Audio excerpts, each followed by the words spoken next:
Assalamualaikum warahmatullahi wabarakatuh. Selamat datang di channel Kang Uje. Dukung channel ini dengan cara like, komen, share dan subscribe, agar channel ini terus berkembang. Tanpa basa-basi kita lanjut ya gan.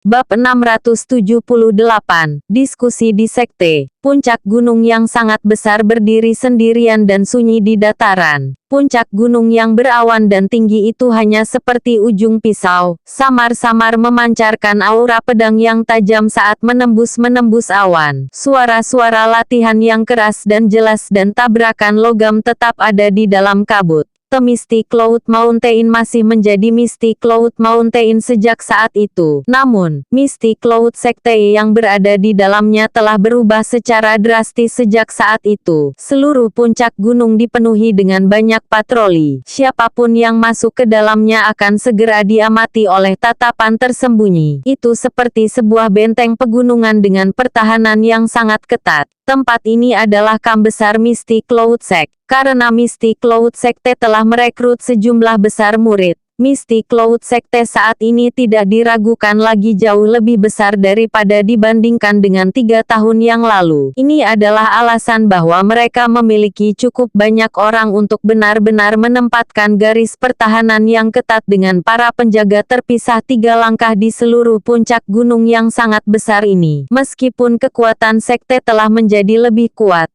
tidak hanya orang luar tapi juga beberapa murid Misty Cloud Sect merasakan bahwa Sekte Misty Cloud saat ini bukan lagi tempat yang dilihat oleh setiap orang dalam Kekaisaran Jiama sebagai tempat suci pelatihan tanah. Setelah 3 tahun melakukan berbagai tindakan oleh Misty Cloud Sect, mereka sudah menjadi tidak berbeda dari faksi biasa, menggunakan semua cara yang adil dan busuk untuk memperluas kekuatan mereka. Basis besar sekte membentang sampai ke ujung penglihatan mereka di puncak Misty Cloud Mountain. Sosok manusia bergegas di tanah terbuka yang sangat besar. Berbagai kutukan dan suara bilah bertabrakan berkumpul bersama. Bahkan sedikit kabut samar yang tertinggal di langit telah diusir. Pelatihan tanah suci saat itu tidak lagi memiliki suasana halus dan luar biasa semacam itu. Sebuah aula besar berdiri di tengah-tengah puncak gunung, seperti binatang buas yang merayap di tempat ini. Itu sedikit memancarkan perasaan telah mengalami banyak perubahan dan kesulitan. Aula besar ini telah diturunkan dari generasi ke generasi sejak Misty Cloud Sect telah didirikan. Oleh karena itu, ia masih mempertahankan beberapa perasaan halus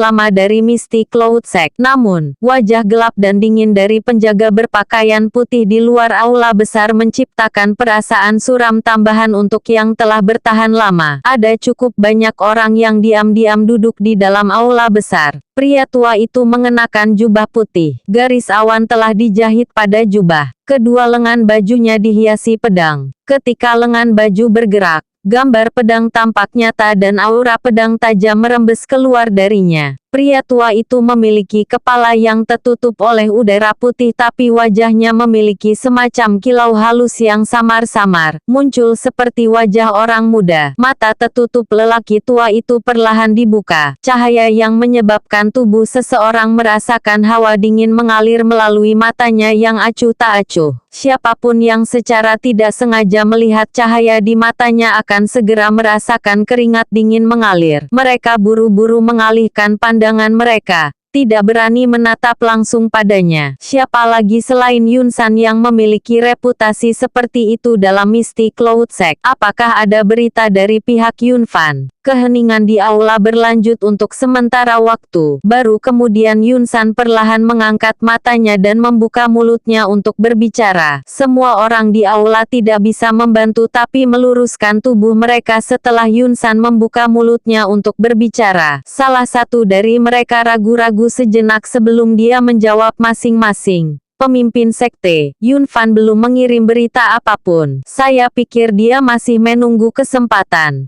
Itu hanya Zhen Gui pas, namun dia benar-benar perlu menunda-nunda sampai sejauh itu. Yun San sedikit merajut alisnya dan berkata, Kirim pesanan ini kepadanya. Dia harus mengendalikan Zhen Guipas dalam waktu 5 hari. Selain itu, suruh yang lain di tempat yang tersisa untuk bertindak sesuai dengan situasi. Kita tidak perlu khawatir tentang mereka mengaduk gelombang. Ya, Sir. Semua orang buru-buru menanggapi setelah mendengar perintah Yunsan.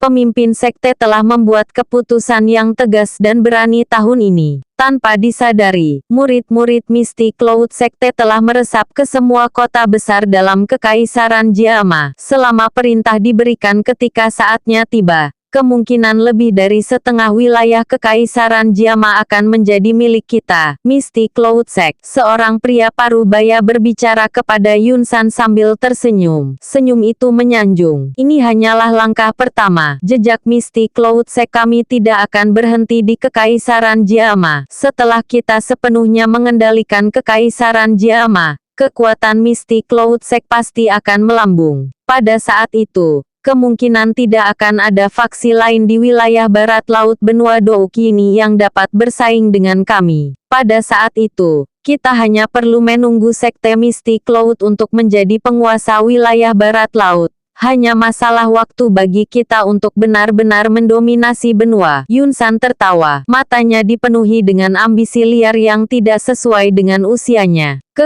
Pemimpin sekte benar. Akhirnya, Misty Cloud Sekte kami paling tidak bisa dianggap sebagai faksi tingkat menengah dalam pertemuan besar faksi wilayah selatan barat. Saya pikir pada saat pertemuan berikutnya, kita pasti akan menyebabkan bola mata dari orang-orang yang mengatakan Misty Cloud Sect kita rabun. Setuju dengan cepat mengikuti di belakang kata-kata Yunsan. Senyum tipis ditarik di wajah Yunsan. Dia melambaikan tangannya dan berkata, bagaimana kemajuan masalah yang telah saya pesan? Seseorang di aula segera berdiri setelah mendengar ini. Dia dengan hormat berkata, mengandalkan pemimpin sekte, kita telah mengumpulkan semua orang yang kita butuhkan. Kami hanya menunggu perintah pemimpin sekte sebelum kami bisa memasuki ibu kota dan sepenuhnya menghilangkan klan primer. Dia sedikit berhenti ketika dia berbicara tentang hal ini. Setelah itu, dia berbicara dengan ragu-ragu. Namun, klan primer Hai Bodong memiliki kekuatan Dou Huang. Aku khawatir itu tidak akan cukup jika kita hanya mengandalkan orang-orang itu. Yundu, Yunsa, kalian berdua akan memimpin pasukan untuk sepenuhnya menghilangkan klan primer kali ini. Ingat, setelah Anda melenyapkan klan primer, Anda harus menemukan anggota yang tersisa dari klan Xiao. Tatapan Yunsan memandang ke arah sudut aula dan berteriak dengan suara rendah. Ya Pak. Dua pria tua yang tetap diam di satu sudut dengan cepat berdiri dan dengan hormat menjawab ketika mereka mendengar perintah Yunsan. Meskipun dua orang tua ini tidak menonjolkan diri, mereka jelas memiliki posisi yang cukup tinggi dalam Misty Cloud Sect. Ini bisa dilihat dari bagaimana suara-suara di aula menjadi lebih lemah setelah mereka berdiri.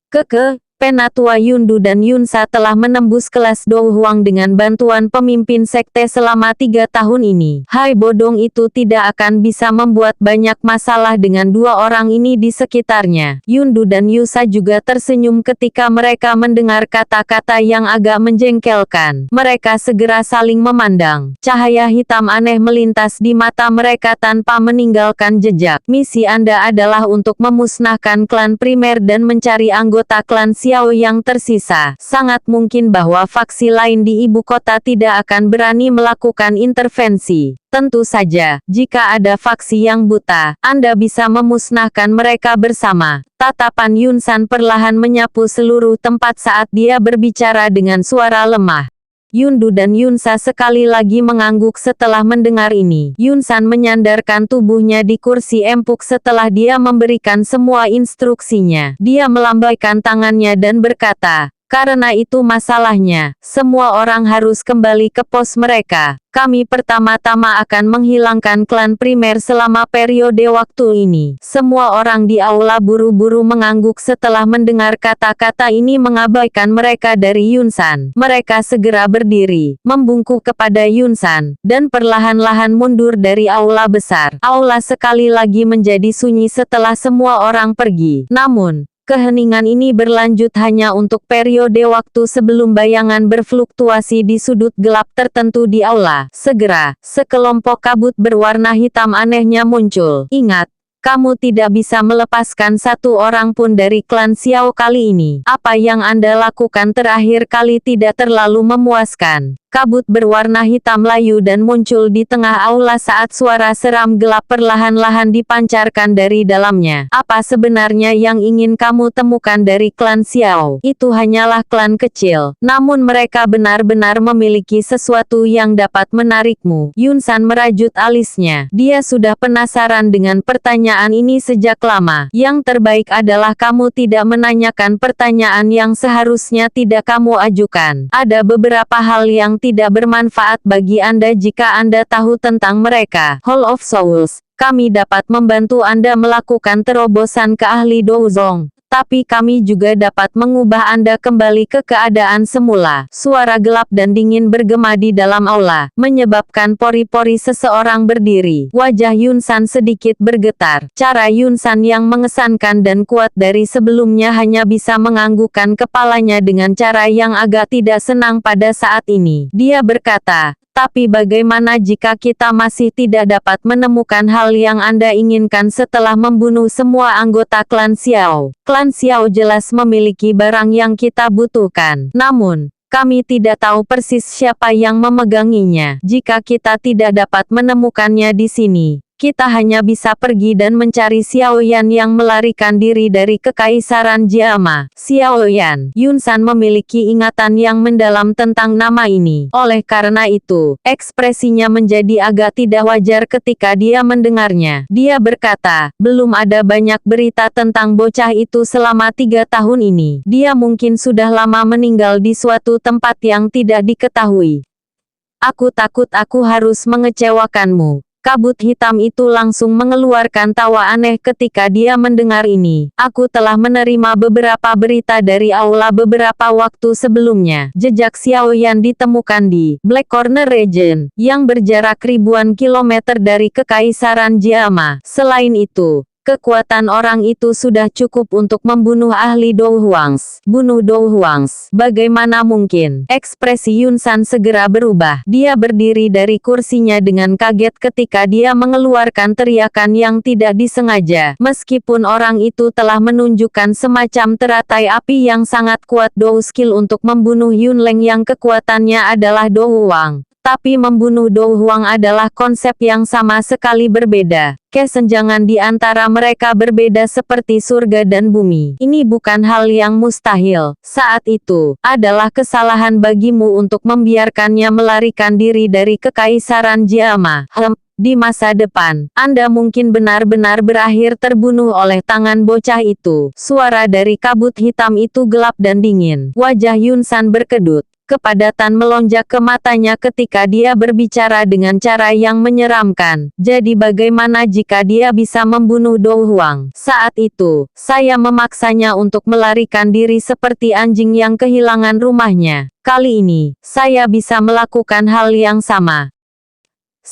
Kalau gitu, aku akan mengucapkan semoga beruntung. Namun, yang terbaik adalah Anda menangkap semua anggota klan Xiao yang tersisa sebelum ini. Kalau tidak, kepala aula akan benar-benar marah. Kabut hitam melayang di sekitar tanpa tujuan. Itu meninggalkan tawa dingin sebelum menghilang dengan riak. Ketika dia mendengar 2 kata, kepala aula, wajah seseorang yang sekuat Yun San menjadi agak pucat. Dia melihat tempat kabut hitam itu menghilang dan dia mengepalkan tinjunya perlahan. Kilatan dingin dan lebat muncul di matanya. Kali ini, aku pasti akan menghabisi seluruh klan Xiao.